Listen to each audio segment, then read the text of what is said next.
Hello বন্ধুরা, কেমন আছেন সবাই? আশা করছি সবাই সুস্থ আছেন এবং ভালো আছেন। চরিত্রহীন উপন্যাসের ৩৩তম পর্বে আপনাদের সকলকে স্বাগত। চলুন শুরু করা যাক।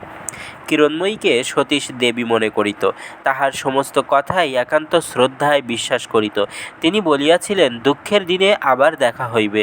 সেই অবধি তাহার নিভৃত অন্তর্বাসী শোকার্ত বিচ্ছেদ, সেই পরম ঈপ্সিত দুঃখের দিনে আবার দেখা হইবে। এই অবধি তাহার নিভৃত অন্তর্বাসী শোকার্ত বিচ্ছেদ, সেই পরম ঈপ্সিত দুঃখের দিনের আশায় উন্মুখ হইয়া উঠিয়াছিল। কোন দুঃখ কিভাবে কতদিনে যে তাহাকে দেখা দিয়া দয়া করিবে, এই চিন্তা লইয়া সে ধীরে ধীরে পথ চলিতে চলিতে রাত্রি ৮টার সময় বাসায় আসিয়া উপস্থিত হইল। ঘরে ঢুকিয়া যেদিকে যে বস্তুটির দিকে চাহিল, তাহাই আজ একটু বিশেষভাবে তাহার দৃষ্টি আকর্ষণ করিল। জামাটা খুলিয়া আনলায় রাখিতে গিয়া দেখিল, কাপড়গুলি গোছানো, থাক করা, হরিণের শিঙে টাঙানো, আহ্নিক করার কাঁচা কাপড়খানি কোঁচানো। বসিতে গিয়া দেখিল, চেয়ারের উপর রাখা ময়লা কাপড়ের রাশ আজ নেই। ২ হপ্তা ধরিয়া রজক আসে না, সুতরাং ময়লা বস্ত্রের রাশি প্রত্যহ বসিবার চৌকিটার উপরেই ধীরে ধীরে উঁচু হইয়া উঠিতেছিল। বসিবার সময় সতীশ সেগুলি মাটিতে ফেলিয়া দিয়া বসিত। উঠিয়া গেলে বেহারি আবার যথাস্থানে তুলিয়া দিত। ৭ দিন ধরিয়া প্রভু ও ভৃত্য এই কার্যই করিতেছিল। হঠাৎ আজ সেগুলি পুটলি বাঁধা হইয়া আনলার অন্তরালে সরিয়া গিয়াছে। মশারিটা চিরদিন অভদ্রের মতো উঠমুখ হইয়াই টাঙানো থাকিত, সেটাও আজ চারিকোণ সোজা করিয়া ভদ্র হইয়া দাঁড়াইয়াছে। আলোটার এক কোণে বরাবর কালি উঠিত, আজ সেটার কোনো বালাই নাই, চমৎকার জ্বলিতেছে। সব দিকেই একটা শ্রীর লক্ষণ দেখিয়া সতীশ অত্যন্ত তৃপ্তি বোধ করিল, কিন্তু বৃদ্ধ বেহারির এই আকস্মিক রুচি পরিবর্তনের কোনো হেতু খুঁজিয়া পাইল না। ডাকিল বেহারি। বেহারি অন্তরালে দাঁড়াইয়াছিল। সম্মুখে আসিয়া কহিল, আজ্ঞে। সতীশ বলিল, বেশ বেশ, যদি পারিস এসব, তবে কেন ঘরদোর এত নোংরা করে রাখিস? ভারী খুশি হলুম। বেহারি সবিনয়ে মুখখানা ঈষৎ অবনত করিয়া কহিল, আজ্ঞে, আপনার একখানা তারের চিঠি এসেছে। কই রে? বলিয়া ইতস্তত দৃষ্টি নিক্ষেপ করিতেই টেবিলের উপর রক্ষিত হলদে খামখানা চোখে পড়িল। খুলিয়া দেখিল, উপিনদার সংবাদ। তিনি ৯:৩০ ট্রেনে হাওড়া স্টেশনে পৌঁছিবেন। ঘড়িতে প্রায় ৮:৩০ বাজিয়াছিল। ব্যস্ত হইয়া শিগগির একখানা গাড়ি নিয়া আয় বেহারি, উপিনদা আসছেন। ৫ মিনিটের মধ্যে বেহারি গাড়ি ডাকিয়া আনিয়া সংবাদ দিল এবং কবাটের আড়ালে দাঁড়াইয়া জিজ্ঞাসা করিল, বাবুকে নিয়ে বাসায় ফিরবেন তো? সতীশ চিন্তা করিয়া কহিল, আজ না রাতে আর ফিরব না। উপিনদা যে সোজা হারানবাবুর ওখানেই উপস্থিত হইবেন, সতীশের তাহাতে সংশয় মাত্র ছিল না, কারণ তাহার স্ত্রী আসিবার খবর টেলিগ্রাফে ছিল না। সতীশ ইত্যবসরে খান ২ লুচি গিলিয়া লইতেছিল। বেহারি আড়াল হইতে কহিল, বাবু, একটা নিবেদন আছে। প্রার্থনা জানাইতে হইলে বেহারি পণ্ডিতি ভাষা প্রয়োগ করিত। সতীশ মুখ তুলিয়া জিজ্ঞাসা করিল, কি নিবেদন আজ্ঞে? বলিয়া বেহারি চুপ করিল। সতীশ প্রশ্ন করিল, কি আজ্ঞে শুনি? বেহারি ইতস্তত করিয়া কহিল, আজ্ঞে, গোটা ৩০ টাকা হলে।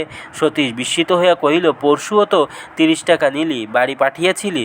বেহারি মৃদুস্বরে কহিল, আজ্ঞে, অভিপ্রায়টা তাই ছিল বটে, কিন্তু চক্রবর্তী ঠাকুরের বাড়িতে। চক্রবর্তীর নাম শুনিয়া সতীশ জ্বলিয়া উঠিল। সে টাকা চক্রবর্তীকে দেওয়া হয়েছে, এ টাকাটা কাকে দান করা হবে শুনি?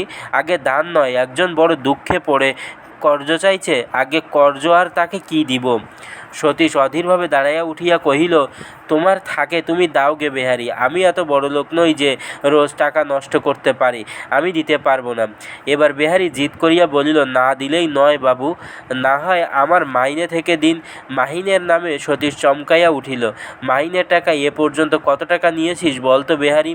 বেহারি বলিল, যেমন নিয়েছি তেমনি ছেলেদের দেশে ৩ বিঘে জমি, ১ জোড়া হেলে খরিদ করে দিয়েছি। তাছাড়া একখানা নতুন ঘর তুলেও দিয়েছি। এ কি আমার মাইনের টাকা থেকে? আমার টাকা আপনার কাছেই জমা আছে, আজ তাই থেকে দিন। সতীশ হাসিয়া ফেলিল। কহিল, ছেলেদের জন্য কিনে দিয়ে আমার ভারী উপকার করেছ। যা, আমার টাকা নেই বলিয়া উড় দিয়া নিটা কাঁধে ফেলিয়া স্টেশনের উদ্দেশ্যে বাহির হইয়া গেল। বেহারি নিজের ঘরে আসিয়া কহিল, মা, আহ্নিক টাহ্নিক করে একটু জল খাও, কাল সকালে আমি যেমন করে পারি দেব। সাবিত্রী ঘরের মেঝেতে আঁচল পাতিয়া শুইয়াছিল। উঠিয়া বসিয়া জিজ্ঞাসা করিল, বাবু দিলেন না? বেহারি বলিল, জানো তো মা, পরের দুঃখের নাম করে যখন চেয়েছি তখন পাবই। আমার দাতাকর্ণ মনিব এখন না দিয়ে স্টেশনে চলে গেলেন, কিন্তু কাল সকালে যখন ফিরে আসবেন তখন ডেকে দেবেন। তোমার কোনো চিন্তা নেই মা, এখন উঠে একটু জল টল খাও, সারাদিন শুকিয়ে আছো। সাবিত্রীর কৃশ পাংশু মুখে একটুখানি হাসি ফুটিল, কহিল, ভালোই হয়েছে, আজ রাত্রে আর ফিরবেন না, তাহলে কাল দুপুরবেলার গাড়িতেই কাশী চলে যেতে পারবো। কি বলো বেহারি? বেহারি বলিল, নিশ্চয় মা। একটা নিঃশ্বাস ফেলিয়া কহিল, আমার মনিব মনিব, তোমার মনিব মনিব। দেশ থেকে বুড়ি একখানা দুঃখ জানিয়ে পত্তর দিয়েছিল, বাবুকে পড়াতে গেলুম, পরে বললেন, বেহারি তোর কি কিছু নেই নাকি রে? বললুম, গরিব দুঃখীর আর কি থাকে বাবু। আর কথা কইলেন না। 4 দিন পরে 600 টাকা হাতে দিয়ে দেশে পাঠিয়ে দিলেন। জমি জায়গা কিনলুম, গরু বাছুর করলুম, ঘর দুয়ার তুললুম, ছেলেদের হাতে দিয়ে 1 মাসের মধ্যে মনিবের পায়ের তলায় ফিরে এলুম। বুড়ি কেঁদে বললে, আমাকে সঙ্গে নিয়ে চলো, একবার দর্শন করে আসি। বললুম, না রে, আর ঋণ বাড়াস নে, তুই গেলে 200 তোর হাতে দিয়ে দেবেন। আর এই তোমার মনিব অসুখে পড়ে 5-7 টাকার ওষুধ খরচ হয়েছে বলে তোমাকে স্বচ্ছন্দে বললে ধার শোধ করে তবে যাও। চাকরি করতে গিয়ে কত দুঃখ পেয়েছিলে মা, আর আমরা কিছুই না জেনে বিপিনবাবুর নাম করে তোমার কত নিন্দেই না করেছি। মার্জনা করো মা, নইলে আমার জিভ খসে যাবে। বিপিনের ইঙ্গিতে সাবিত্রী ঘৃণায় কণ্টকিত হইয়া অস্ফুটে ছি করিয়া উঠিল, কিন্তু তৎক্ষণাৎ চাপিয়া গিয়া হাসিয়া কহিল, স্নান করব বেহারি, একখানা কাপড় দিতে পারবে? কাপড়? বেহারি মলিন হইয়া কহিল, তোমার আশীর্বাদে একখানা কেন, 5খানা দিতে পারে, কোনো দুঃখই নেই মা, কিন্তু সদ্দূরের পরা কাপড় কেমন করে তোমাকে পরতে দেব মা? বরং চলো বাবুর একখানা ধোয়া কাপড় বার করে দিই গে।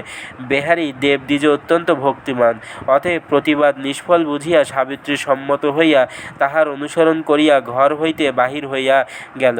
স্নান করিয়া সাবিত্রী সতীশের ধোয়া দেশি বস্ত্র পরিয়া মনে মনে একটু হাসিল। তাহার ঘরে তাহারই কোষাকুষিতে আহ্নিক করিল এবং বেহারির সযত্ন আহারিত বিলাতি চিনিতে প্রস্তুত পরম পবিত্র কাঁচা গোল্লা সন্দেশ সমস্ত দিনের অনাহারের পর আহার করিয়া সুস্থ বোধ করিল। তাহার পান ও দোক্তা খাওয়ার অভ্যাস ছিল, অথচ দোকানের তৈরি পান খাইত না জানিয়া বেহারি ইতিমধ্যে কিছু পান সুপারি প্রভৃতি সংগ্রহ করিয়া আনিয়াছিল। সেইগুলি একটা থালায় করিয়া হাজির করিতেই সাবিত্রী হাসিয়া কহিল, বেহারি, আমাকে একটুও ভোলনই দেখছি? বেহারি জবাব দিল, তবু তো আমি মানুষ, তোমাকে একবার দেখলে পশুপক্ষীতেও ভুলতে পারে না। বলিয়া টেবিলের উপর হইতে আলো আনিয়া দোরগোড়ায় রাখিল এবং থালাটা কাছে দিয়া পান সাজিতে বলিয়া দোক্তা তামাকের সন্ধানে রান্নাঘরে হিন্দুস্থানি পাচকের উদ্দেশ্যে প্রস্থান করিল। কেরোসিনের উজ্জ্বল আলোক পুরোভাগে লইয়া মেঝের উপর সাবিত্রী পান সাজিতে বসিয়াছিল। মাথায় কাপড় নাই, আর্দ্র কেশভার সমস্ত পিঠ বেপিয়া মেঝের উপর ছড়াইয়া পড়িয়াছে। 2-1টা চূর্ণ কুন্তল আঁচলের কালো পাড়ের সহিত মিশিয়া কাঁধ হইতে কোলের উপর ঝুলিয়া রহিয়াছে। নারীর রোগক্লিষ্ট শীর্ণ পাণ্ডুর মুখের যে নিজস্ব গোপন মাধুর্য আছে, তাহাই এই কুশাঙ্গীর সদ্য স্নানত মুখের উপর বিরাজ করিতেছিল। সে কিছু অন্যমনস্ক চিন্তামগ্ন। সহসা দূরবর্তী জুতার পদশব্দ সন্নিকটবর্তী হইয়া আসিল, তথাপি তাহার কানে গেল না। যখন গেল তখন উপেন্দ্র সতীশ একেবারে দরজার উপর আসিয়া দাঁড়াইয়াছে। ধ্যান ভাঙিয়া মুখ তুলিয়া সাবিত্রী বিবর্ণ আত্মহারা হইয়া গেল এবং সেই মুহূর্তের অসতর্ক অবসরে বঙ্গরমণীর জন্মার্জিত অন্ধ সংস্কার তাহাকে অপরিসীম লজ্জায় একেবারে অভিভূত করিয়া ফেলিল এবং পর মুহূর্তেই সে 2 হাত বাড়াইয়া তাহার আরক্ত মুখের উপরে আবক্ষ দীর্ঘ ঘোমটা টানিয়া দিল। সতীশ হতবুদ্ধির মতো বলিয়া উঠিল, সাবিত্রী, তুমি? সুরবালা এতক্ষণে আলোকের সাহায্যে বেহারি ও দিবাকরের সঙ্গে উপরে উঠিয়াছিল। উপেন্দ্র ফিরিয়া দাঁড়াইয়া বলিলেন, বাস, আর এসো না সুরবালা, ওইখানে দাঁড়াও। সুরবালা আশ্চর্য হয়ে বলিল, কেন? উপেন্দ্র সে প্রশ্নের জবাব না দিয়া বলিলেন, দিবাকর, তোর বৌদিকে গাড়িতে ফিরিয়ে নিয়ে যা। সতীশ, আমিও চললুম বলিয়া ধীর পদে চলিয়া গেলেন। উপেন্দ্রর পদশব্দ ক্ষীণ হইতে ক্ষীণতর হইয়া। বন্ধুরা, আজ এই পর্যন্ত। পরবর্তী পর্ব আপনাদের জন্য আগামী দিন নিয়ে আসব।